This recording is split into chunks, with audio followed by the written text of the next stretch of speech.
right? We had talked about kind of different levels of functional genomics, right? You can compare like literally transcript to transcript, right? You can do transcriptomics where you're looking at the pieces of RNA and comparing them. But a lot of big research right now is in proteomics, which is studying all of the proteins produced by or encoded for by your DNA, right? So proteomics is just the study of the proteome, all the proteins your body's capable of making. And I think we did kind of cover this, just that it's a highly dynamic field because, right, because eukaryotes can do this alternative splicing, any given RNA molecule your body makes can be made into several genes and subsequently several proteins, which can then be modified, right, all the way all the way back to unit 2, right, can be modified by in the smooth endoplasmic reticulum, can have sugars and lipids and other kinds of things stuck to them, right? It's a very dynamic sort of science, right? And so to do it, it's funny, it's a very complicated dynamic sort of science. So basically to kind of make any sense of it, we've got to start at the most basic level, right? So you've got scientists that are studying the proteome and they go kind of all the way down to the primary structure of protein, right? So the first thing we'd want to do is describe this primary structure of a protein. I can't talk anymore. And so what was that? What is the primary structure of a protein? Bonus review question.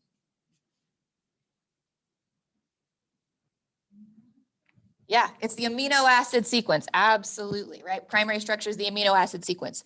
And so you can do this if you have a genome, right? This is part of having an annotated genome. I've got like all my list of ACs, Ts, and Gs, and I can go and look and see what amino acids they stand for. I can look at a gene and figure out what amino acid sequence it stands for, right?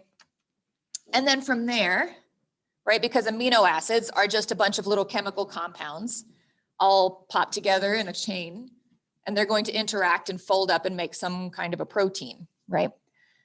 And all of that folding will be their secondary, tertiary, and quaternary structures, right? Until you ultimately have the entire protein. So, but that's a lot. It's hard to think of it that way, but that's a lot of information to kind of deal with.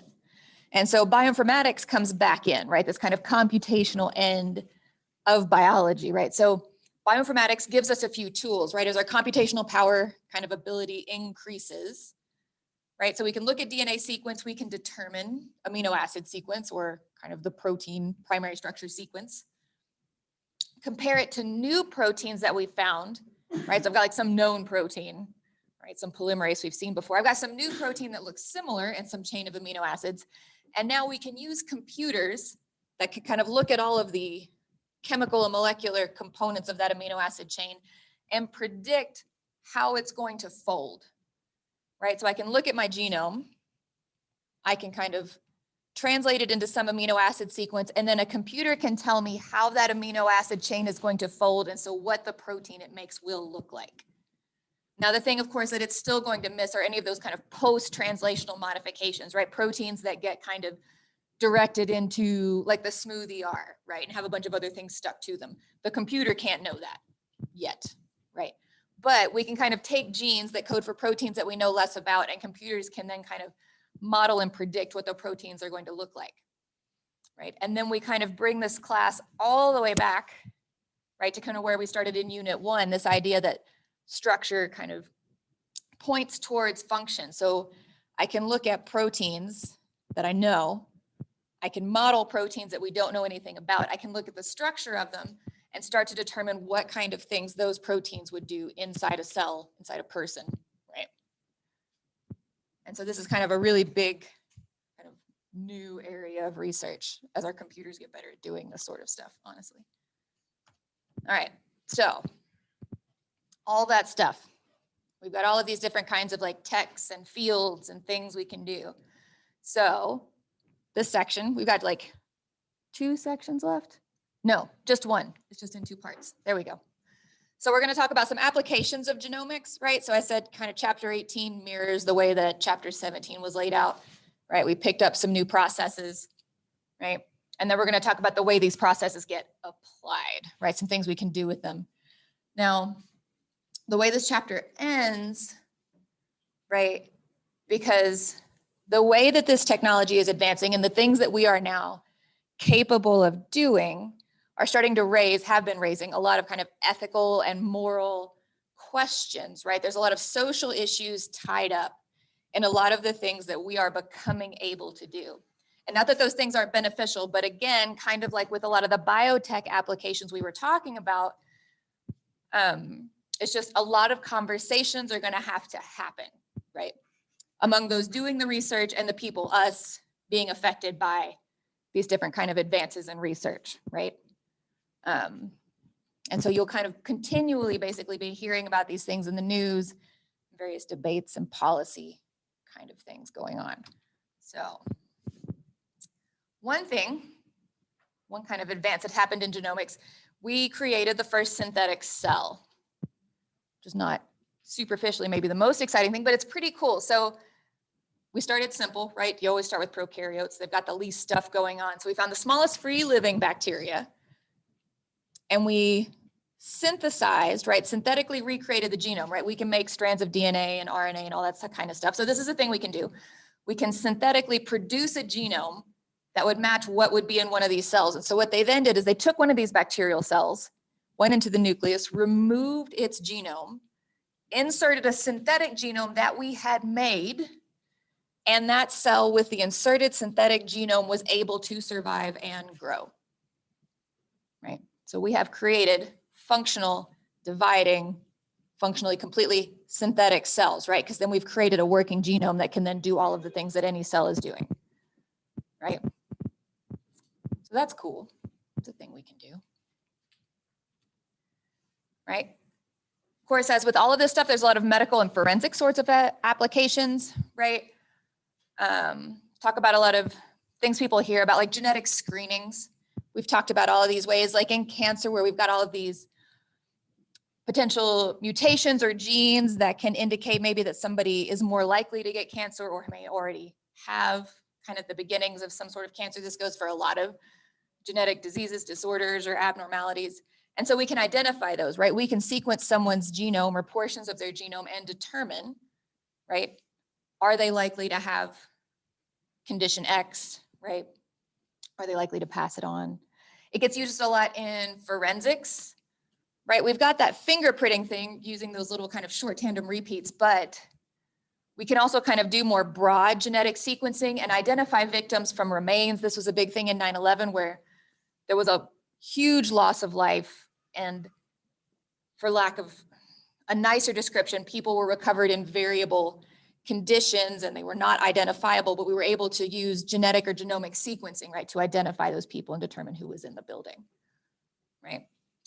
And in another, I don't know why the book is really big on these 9/11, it's probably the age of the writers, but whatever, examples, but another one, most of you won't remember this, but after 9/11 happened, there were a lot of these anthrax attacks where people would put this anthrax bacteria in envelopes or something and just mail it to places, right? And it was terrifying. Everybody got scared of their mail for about, 6 or 7 months or something. But it sounds like a dumb thing to say, but anthrax bacteria is a living organism, right? Which means it's got a genetic history, which means if you send it to someone can send that anthrax to a lab, they can sequence its genome and basically figure out where it came from and when it was purchased, right? So genomic sequencing was then used to kind of track down who was involved or responsible for the anthrax attacks that were happening after 9/11. So lots of really, really good, beneficial, helpful uses of all of these technologies, right? And so we can sequence whole genomes. We can understand the relationship, really understand the relationship between genotype and phenotype. Now we can know, kind of almost very precisely why the things that are happening in our bodies are happening at this point, right? We can diagnose and treat disease. We can screen for disease. We can characterize and correct genetic disorders and genetic defects. You see, we're getting into like touchy territory here, right? It's got criminal and forensic applications. We can kind of use people's DNA to identify, to pinpoint things. Again, we're getting a bit into kind of personal and private spaces here, right? And so all of these opportunities, which can all be very beneficial, which are all very useful, right? Can be very kind of helpful to humanity writ large. raise, if not red flags, definitely things we want to be very clear on going forward, right? About the way we use this information, right? When we start sequencing genomes of other people, of ourselves, right? We're creating huge amounts of data, and like the most private and personal data you possess, right? It is literally the information that makes you, right? And so we need to be very clear, right? Talking with each other and those in charge and companies and entities we interact with, who can generate and own and use that information, right? And how will it all get used? So kind of a little, well, couple examples of how genomics have been used that kind of raised various forms of red flags, one that we decided was okay and one that we decided was not, basically. So in 2005, a lab recreated, they didn't know what was coming. They created the 1918 Spanish influenza. That was the kind of worldwide pandemic that happened basically 100 years before the one we're hopefully slowly working our way out of, right? Killed between 20 and 50 million people in 1918. And so they found the DNA for this virus and recreated it, right? To study it, to figure out how it behaves, right? To potentially, I'm sure in their minds, prevent, mitigate the same thing from happening again. But there was a big kind of uproar about it, right? People were really scared about an international or an accidental or an intentional, unintentional release. I mean, people can do crazy things, right? And so is this safe? Is this something we should do? Right? Do we want this to happen again? And so there was a whole kind of investigation that went into it, right? The CDC, what is it, the National Science Academy, or the advisory board, the scientific community kind of writ large, all kind of got together, talked this out. And in this case, they determined that the benefits outweighed the risks, right? As long as they were properly careful, properly protected, properly secure, recreating the Spanish influenza virus was okay, they decided, right? And so this kind of research still happens. Now, we run into this issue, right? If we're sequencing whole genomes, right? Generally speaking, if your genome gets sequenced, you haven't done it personally, right? Who owns a genome once it is sequenced? Who owns those genes? Your kind of intuitive, normal human thought would be like, well, they are my genes and I own them because they are in my person, right? But until a court ruling in 2013, you did not necessarily own your own genetic information, turns out, right? So Myriad Genetics in 2013, or slightly before, patented two genes, just two people's genes called BRA1 and BRA2. They're used to test for predisposition for certain kinds of breast cancer. And so good test, beneficial thing, right, to screen for breast cancer. But like these are literally people's genes and they have patented them as if they owned them. And so this went up to the Supreme Court, and the Supreme Court ruled that naturally occurring genes, thankfully, could not be patented. Companies cannot sequence your gene and then say that they own it, right? But modified ones can. You can take someone's gene, tweak it, and then patent it. That's fine, right? You run into this really more in agriculture. It's still used in kind of breast cancer genetic screening. They still use kind of modified versions of these genes to screen people for various kind of cancer proclivities, basically. It comes up in basically big agribusiness. Most of the seeds you purchase are owned, like the seeds, the genetic strains themselves are owned because the companies, Monsanto, has modified them and patented them and owns them, right? And then can sue people whose fields end up cross-pollinating with them because they own the genes in their field. Like it becomes very muddy. There's a lot of this stuff we're going to have to kind of untangle policy-wise going forward, right? So modified genes can be owned and patented. Privacy, also a huge thing, right? Information is money. We know that, right? Every time Google sends you yet another targeted ad, it's because people are selling your information and all of your devices know all about you and they're targeting you given what they know about you. That's just good business, unfortunately. Well, business, we won't say good business. But it comes into genetics, right? Because when we start sequencing things, we are just creating huge piles of data. This is what 23andMe does, right? The way 23andMe tells you about you is that it has a huge aggregated database of human genomes, people who have gotten their genome sequenced, or whatever amount of the genome that 23andMe is deciding to sequence. I don't honestly know exactly what they're doing. Who does? But they're creating a database of people's genomes, right? And they compare you to other people, right? You can get all kinds of other information when you do things like this. They can tell you like you are X% likely to have some sort of condition, to carry some sort of trait, et cetera. And then can, again, do some targeted advertising, because why not, right? And so they kind of use it for monetary gain kind of in-house. Currently, they can't share it with any third parties, right? Because there was a big scare when people first started doing this, like, well, what if they give your genetic information to your insurance company? Now your insurance company can like ding you and raise costs because they now know what kind of health risks you might carry, right? But then people are like, no, that's an invasion of my privacy. You can't just give my medical information away that way. And so currently, 23andMe cannot share its data, can't sell it without consent. So unless you tell them they can.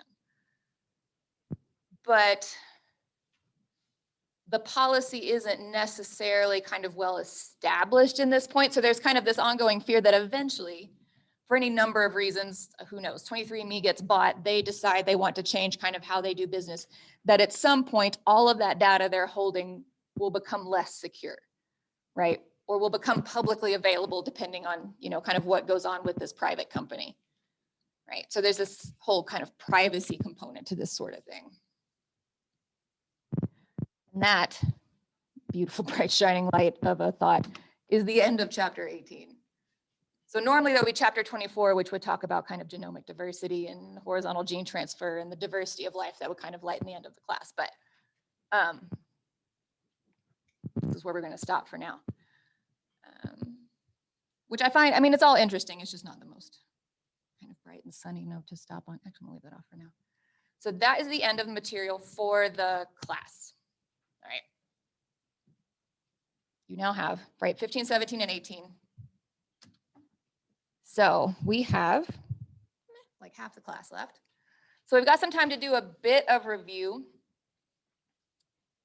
We can run through 18. Is there a chapter you guys would rather review versus another one? I've got them all pulled up. 17? I kind of wondered. Or 15. Okay, yeah, let's see. Beep, boop. All right, well, let's pop back to 15 then. So there's 15. Let me. There it is. Oh, why does it work? There we go. All right.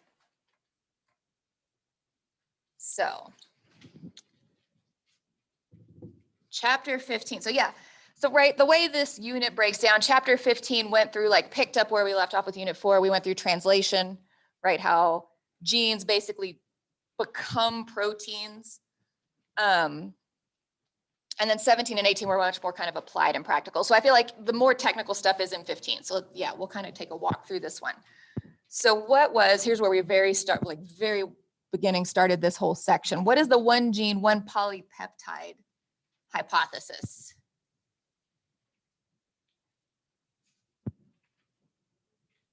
To dig back into the notes now.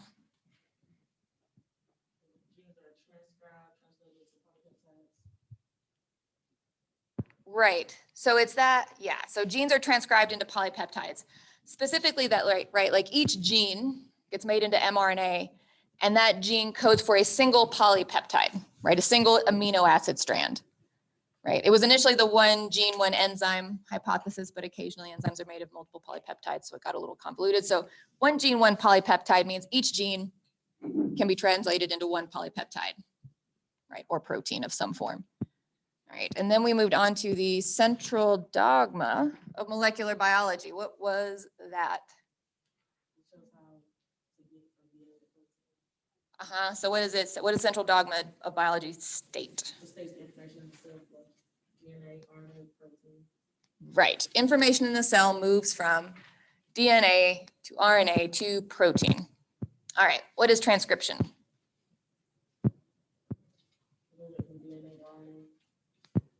Right, converting a strand of DNA to RNA, mRNA for most of our, I think I've scratched my shield.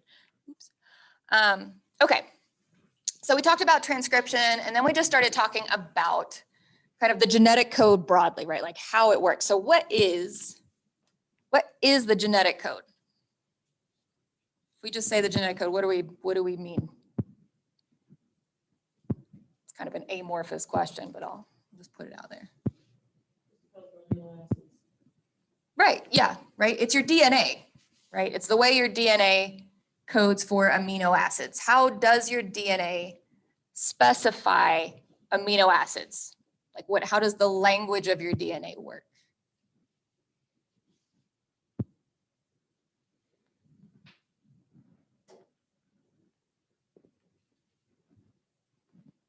They're being read three at a time. It's being read 3 at a time. What are those little 3 whats? Yep, and what's a little group of 3 nucleotides called? Yeah, a codon, right? So your DNA is read by your various cell mechanisms in little sets of 3 nucleotides. Each 3 nucleotides codes for an amino acid, right? And so we know that. So your DNA is able to code for all 20 different amino acids, along with a start and stop codon, right, to kind of mark the beginning and ends of genes. And so then we also said that the genetic code is degenerate. What do we mean when we say the genetic code is degenerate? We don't mean it's poorly behaved, right? It's like one is more like specified in an area maybe, or more than another codon. So a codon, yeah. So it has to do with codon specifying amino acids. Yes. Which can code for which way? Which is the more than way? The degenerate. Yeah. But So one codon codes for how many amino acids?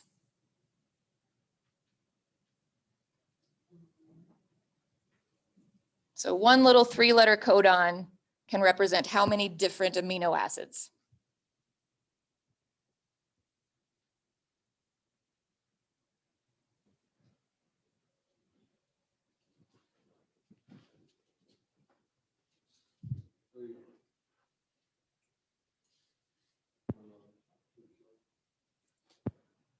Let's ask it the other way around. One amino acid can be coded for by how many different codons? Well, there are 20 amino acids.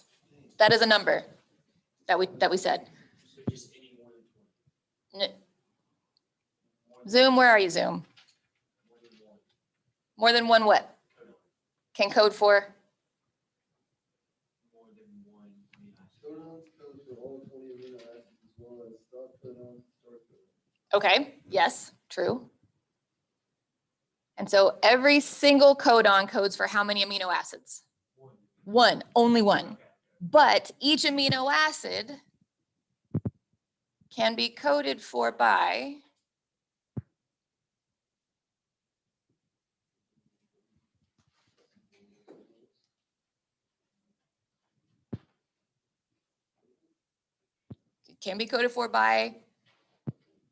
codons in the phrase I want. Multiple codons. Hey, there we go, right? I've got 4 letters. I'm making combinations of 3 in any order with repeats. Math means I think I can make like 120. I don't know, some dumb number of combinations of 3 codons, right? So I've got way, way, way more codons than amino acids, right, is where we end up. 20 amino acids. Some amino acids are coded for by up to 4 different codons, but each codon only codes for a single amino acid, right? So we say that the code is degenerate. There's some overlap in the codons that will code for specific amino acids. Okay. What do we mean when we say the code is universal? they both can have genes in the codon. Not quite. So universal, like globally universal. Yeah, the code is just like, Genes can be Here's just the one organism. yeah. Oh, good job, right? The genetic code works the same in all eukaryotic organisms. Mitochondria are weird, right? But all living things, like prokaryotes included, right, use the genetic code the same way, right? The codon that codes for arginine in meat, codes for arginine in a tree, codes for arginine in a fish or a bacteria or whatever, right? The language is the same, except for in mitochondria because they're weird. That's fine. All right, so we're talking about transcription, and just like DNA synthesis, right, it's got the same 3 phases, right? We've got initiation, elongation, and termination. So can we walk through initiation, elongation, and termination of transcription in prokaryotes? Because it's easier.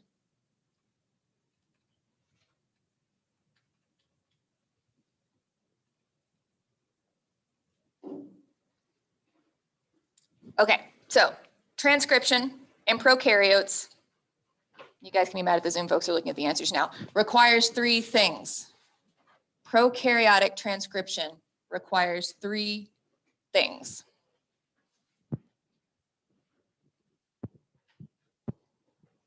Start site, termination site, and unit. Close. Back up 1 on that list. So we need, what's the first thing we need? Promonitor. A or promoter. Yep. So we need a promoter to show us where to initiate transcription, right? Subsequently, a start site to start synthesizing our RNA, and then a termination site that will tell us where to stop making RNA, right? And that whole region in the DNA from the promoter region to the termination site is called the transcription unit, right? All right. Right. And so we had this situation where we had, here, I'll just let you guys look at it. Let's pop up here.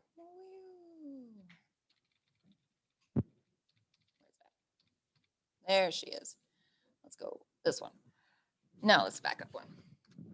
Right? So we had the hollow enzyme, right? We've got this transcription enzyme. It's going to clamp onto DNA at these promoter sites. The promoter sites tell the enzyme where the start site is, right? And then it just opens up that DNA and starts making RNA, right? Clamps on. Right. We create this transcription bubble, right? Has the RNA polymerase, the DNA template that we're using to make the RNA, and then the transcript we're producing as we move down the strand of DNA. And then as we kind of leave, the bubble moves down the DNA, right? We wind things up behind us, we unwind them ahead of us, we make a piece of RNA that then codes for some protein, right?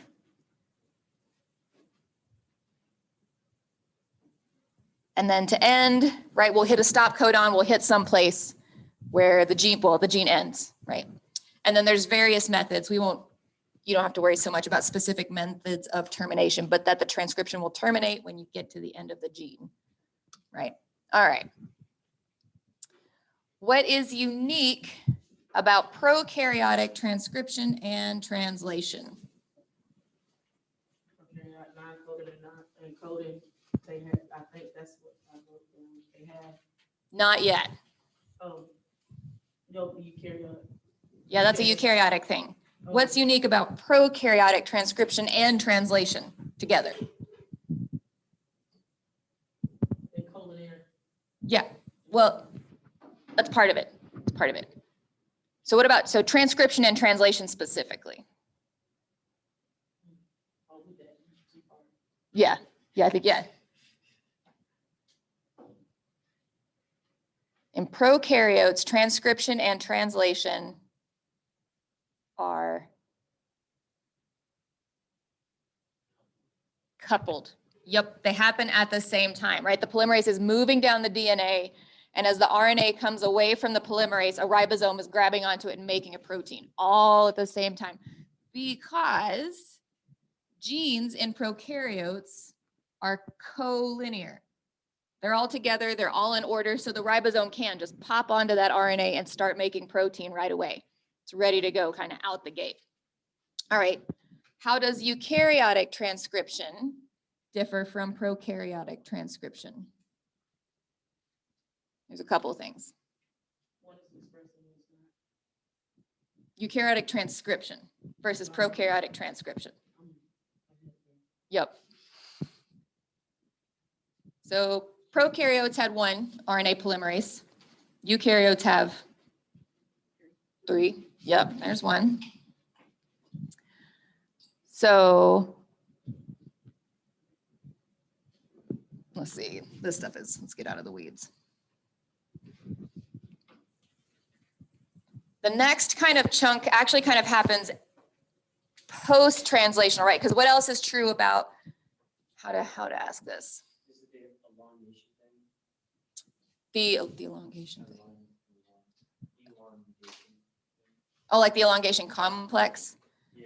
Yeah, well, yeah, because generally throughout the, yeah, that's like a general, yes, that's actually a good point, right? At the promoter region and then during elongation, right? Instead of just kind of having one enzyme glom on, you usually have an enzyme working, and then in eukaryotes, because things are generally more complicated, you've got a whole lot of other proteins that have to kind of come in and help, right? All these kind of assisting enzymes and proteins and things, right? Correct, right? And then what is true or different about the transcripts that are made in eukaryotes, right? Because in prokaryotes, we could do transcription and translation at once. As soon as we made that RNA, we could just start popping them into the ribosome and making proteins. It's not true in eukaryotes for a couple reasons.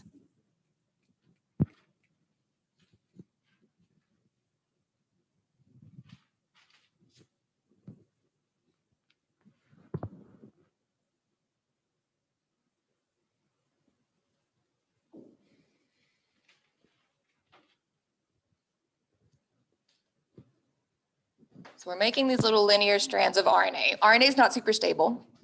We're in a eukaryote, we've got a nucleus. So we've made this RNA and now it has to travel. So what's one thing we have to do to the RNA once we make it to make sure it survives to get translated? Splicing? Not yet, before the splicing. Yeah. 3 poly A tails. Yes, they're looking at the answer. They finally read the screen. Yeah, the mRNA modifications, right? Yeah, we've got to add a poly A tail and so a 5' and a 3' cap, right? We're going to send this little kind of fragile linear RNA out into the world. So we're going to put some caps on the ends to make sure the thing doesn't get like beat all to heck before it makes it to a ribosome, right? So we had a 5' cap and a 3' poly A tail. Good. And then what happens?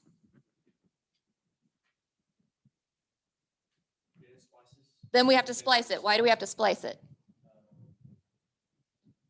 What's in there that we don't want?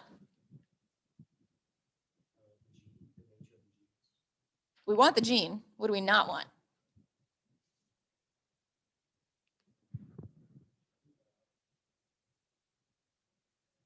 There's something in that pre-mRNA. We have to splice it out. Introns, right?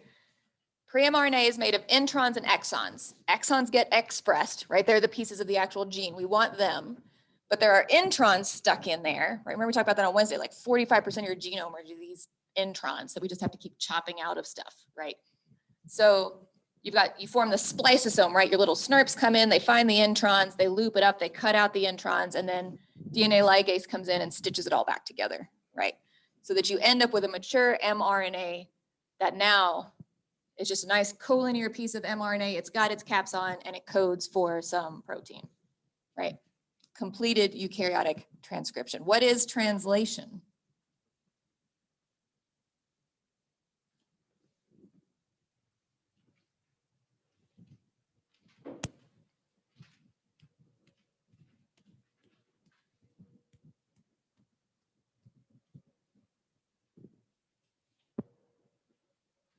We did transcription.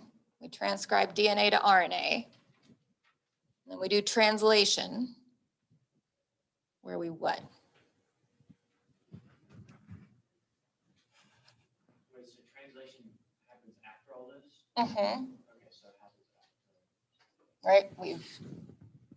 We've transcribed, we've capped, we've spliced. The RNA leaves the nucleus to find a ribosome so that it can be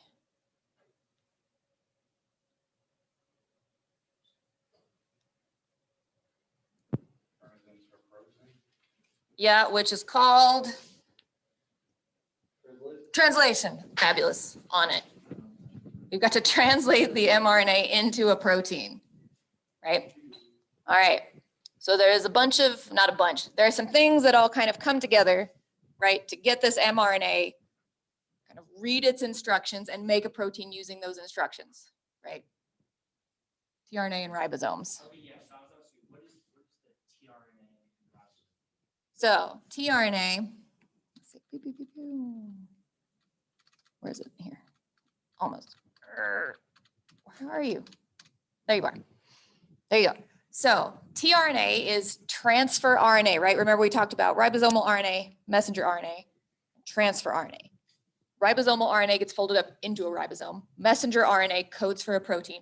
Transfer RNA is the RNA that's going to be carrying the amino acids into the ribosome to make the protein, right? So it's this strand of RNA, right? This like single-stranded kind of DNA looking thing, but it's coded such that it folds up into this little L-shaped guy. And so on one end, it's got an anticodon. So this is, I've lost the word.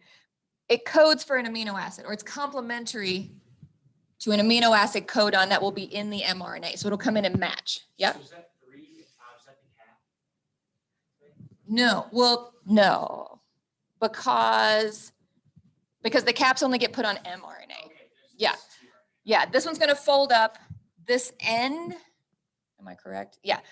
So this is going to be the acceptor. So the 3' end of this piece of RNA is actually what the amino acid's going to stick to. Yeah. And then this other end, so this kind of all folds up. And then this is the anticodon loop, right, which will have a little complementary to some amino acid code on it, right? So this will match our mRNA, and it's going to carry the appropriate amino acid that the mRNA codes for. Yeah? Yeah. Yeah. Okay. Let's see. What's the next? Let's pop forward. So we charge our tRNA and it goes to the to the ribosome. There we go. Right? Ribosome is made of a small subunit and a large subunit. They only come together to make protein. So the small subunit comes, picks up this piece of mRNA. Large subunit kind of adds itself to it, right? And then we've got these little places for tRNAs to start popping into, right? So we've got a little start codon tRNA that'll come in, right? Add its peptide. It's going to move to the peptide site. Another tRNA comes in, brings a new amino acid. It takes the chain. Everybody moves to the left, right? So it's this cyclic thing. We've got a cyclic figure somewhere. There it is, right? So that kind of like L-shaped inside that yellow thing is the tRNA. Yeah, these little, they look like weird little duck statues or something, but yeah, these are the tRNAs. Yeah, so they come in with their elongation factor and some amino acid. They land in the A, right? We've got A, P, and E sites. They land in the amino acid site. The guy here is holding the polypeptide chain. So chemistry happens and the polypeptide chain gets tacked onto this guy that's landed in the amino acid site, right? Now this guy doesn't have anything. He gets shuffled over into the empty or the exit site. And the guy holding the chain moves one to the left. Now, the next tRNA carrying the next amino acid lands in the A site and you just do it over and over again. APE, amino acid, or I think it's amino acyl, peptidyl, and exit. So are we gonna have to know like what A site is, P site is, and E site is? Yeah, yeah, because it kind of matches the process, right? You bring in an amino acid, you add the peptide chain, and then the empty guy goes into the exit site. He just gets booted, right? Bring in another amino acid, add it to the peptide chain, and then somebody exits. So it kind of will help you, like if you just remember APE, because you basically just do APE over and over again. What happens after? So then this tRNA is free to go get recharged and pick up another amino acid for whenever it's, so yeah, then everybody just kind of keeps cycling around. Yeah, absolutely. All right. What did we talk about at the end of this chapter? Mutations. Let's see. What were some types of mutations we talked about? Point mutations. It's a point mutation.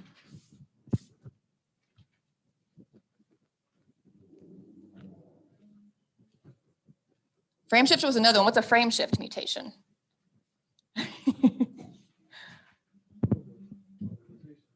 There's so many mutations. So it's an addition or deletion, right? And so what happens if you add or delete an amino acid in a gene? You cause, it's called a frameshift mutation because what will happen if you add or delete an amino acid? Yep, you shift the reading frame. So it's called a frameshift mutation, right? And those can be point mutations. Frameshift mutations are potentially a kind of point mutation. What is a point mutation? Yep, changing one base, right? And then we talked about sense, nonsense, and silent mutations. What happens in a silent mutation? Right, you've changed the nucleotide, but because of the degenerate nature of the genetic code, you get the same amino acid, you make the same protein, that's fine. What about a missense mutation? Yep, changes the amino acid, and so you end up with a different protein. And then we have nonsense mutations. Changes to a stop codon, so you're just gonna, like, the whole process breaks down halfway through, right? You can't complete the protein because there's a stop codon in the middle. Which can we tie it all the way back to chapter 18? Nonsense mutations leads to the creation of what that we learned about in chapter 18? Oh man. It was a kind of non-coding DNA, if that. So that was Wednesday. If you get this, I'll let you go. If you don't get this, we'll sit here forever. Not true. I want lunch.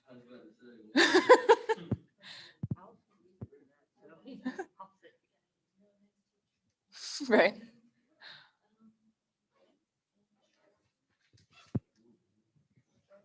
So if we create a nonsense mutation, right, it basically breaks the gene. We now have a non-functional gene. It becomes a form of non-coding DNA called a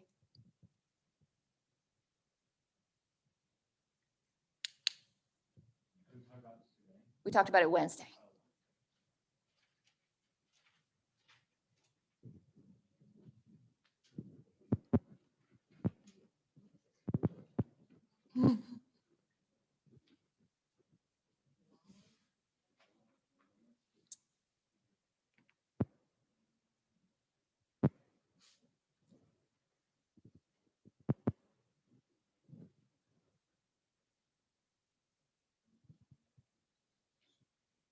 It's between those two. It's in that list. So sometimes genes become dysfunctional because of nonsense mutations. They then become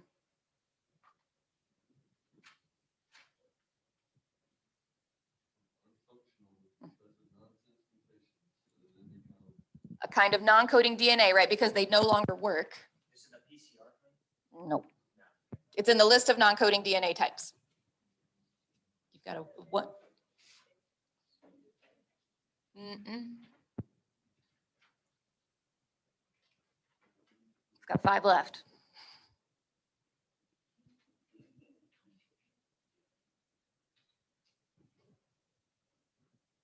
It starts with a P.